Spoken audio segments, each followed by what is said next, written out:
clear, Senator Hirono, crystal clear, because you didn't complain for 4 years when President Trump was being targeted by Jack Smith, by the last Justice Department.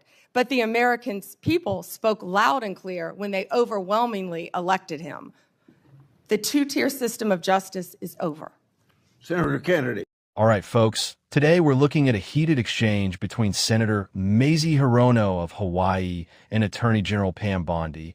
Yes, President Trump's Attorney General, not former anything, but current Attorney General. This moment happened during a Senate oversight hearing, and it was basically Hirono trying to paint Bondi as corrupt, partisan, and blindly loyal to Trump, and Bondi firing right back and exposing the hypocrisy of the left.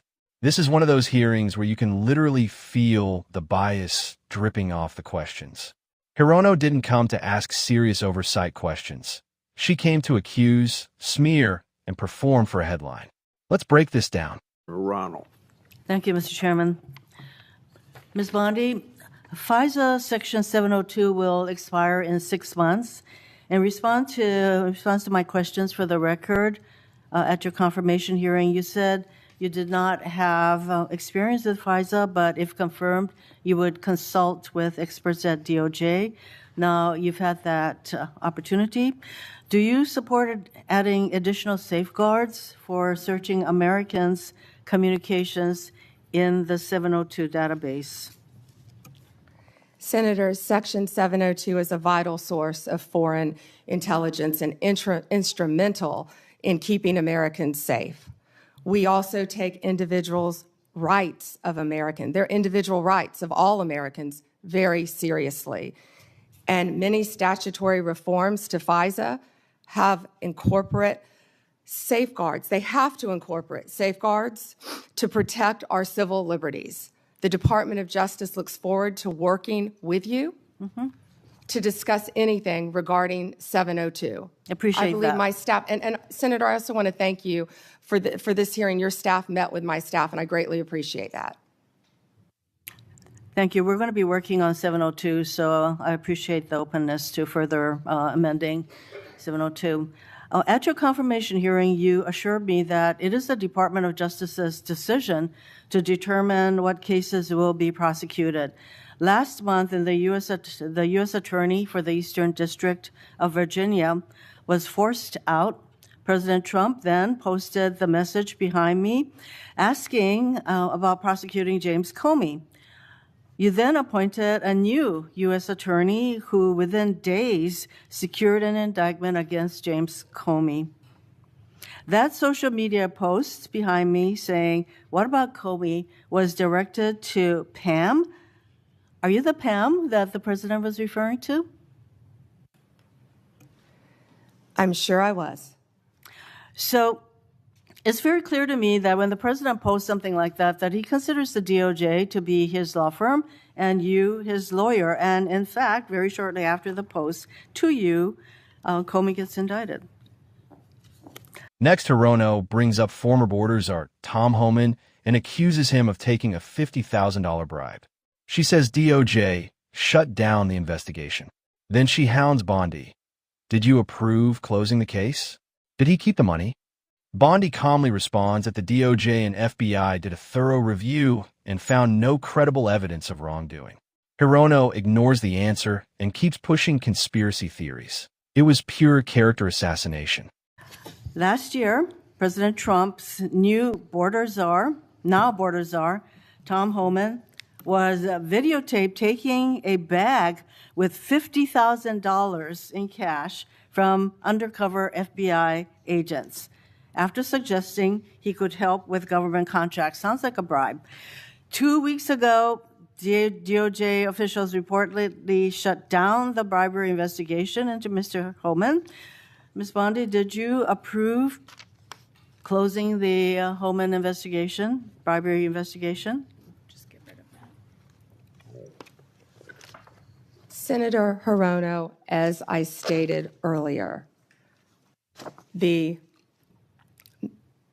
Department of Justice and the FBI conducted a thorough review, and they found no credible evidence of any wrongdoing.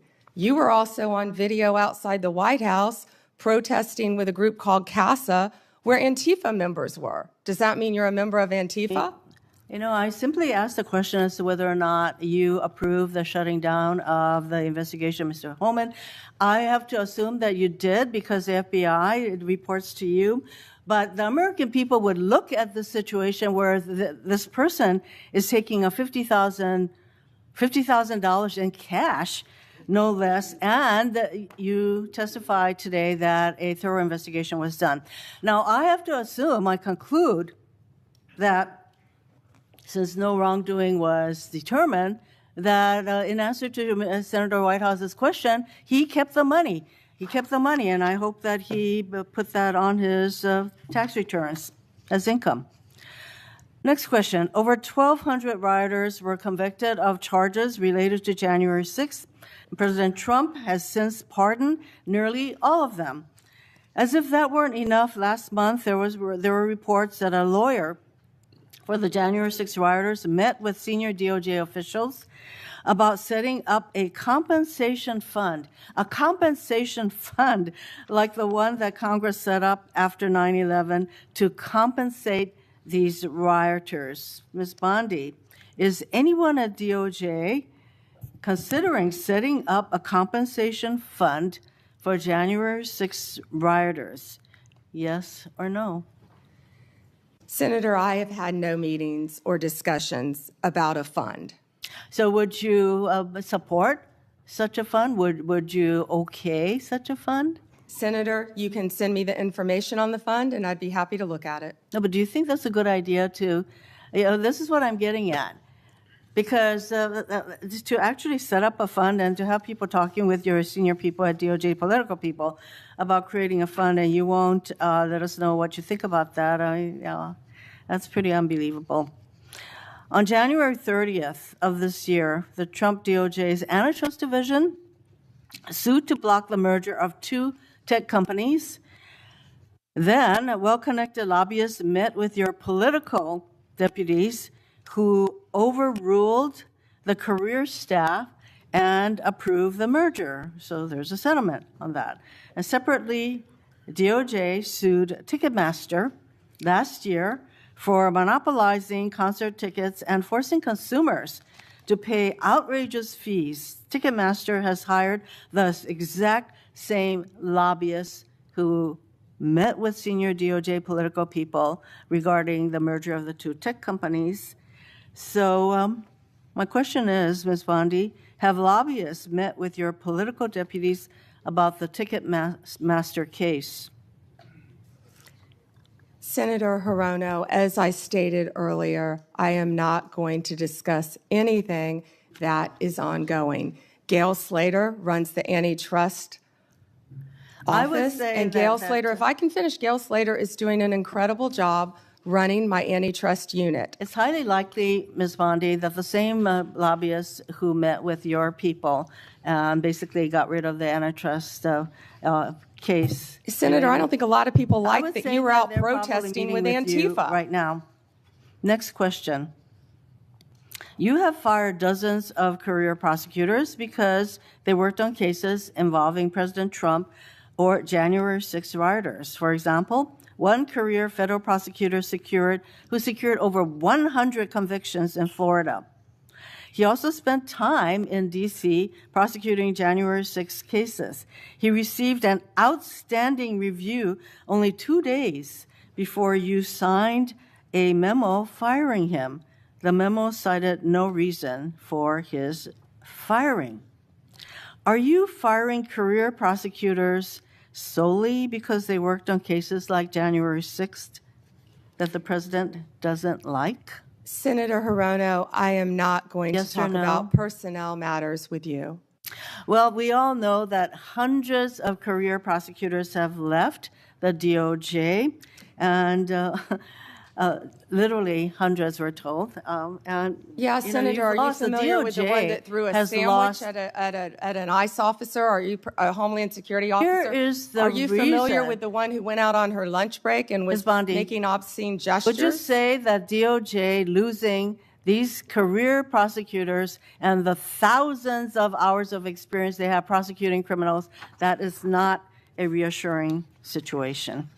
Senator, many employees took the fork in the road and resigned. DOJ is hiring committed prosecutors who will actually come into the office and work and not work remotely and think we all prosecute know violent that- criminals around the country and terrorists. And I am very proud you of the fire work all of our prosecutors I'm running out are of doing. time, so I think you should stop with your continuous interruptions, in my opinion.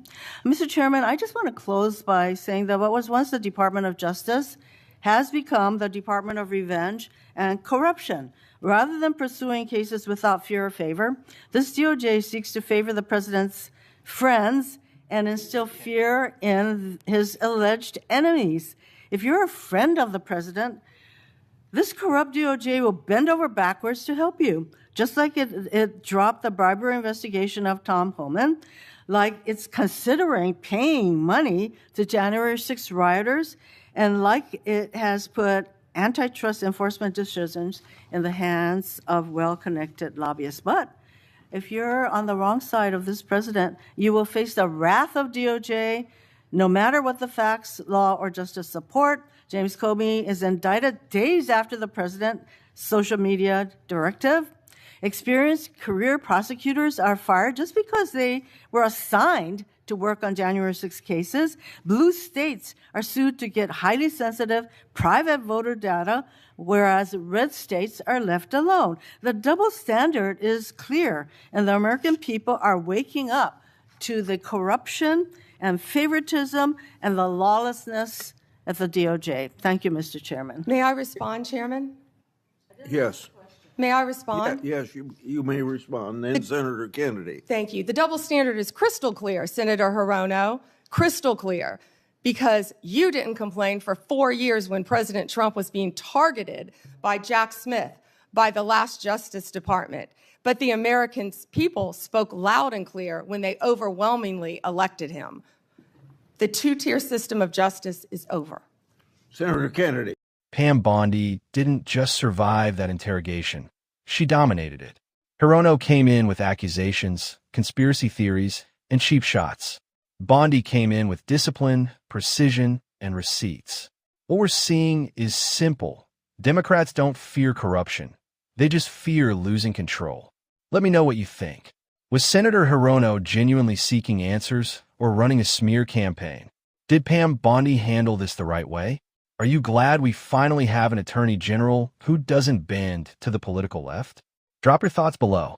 Make sure to subscribe, smash the like button, and share this video if you're tired of political hypocrisy. New breakdown coming tomorrow. Don't miss it.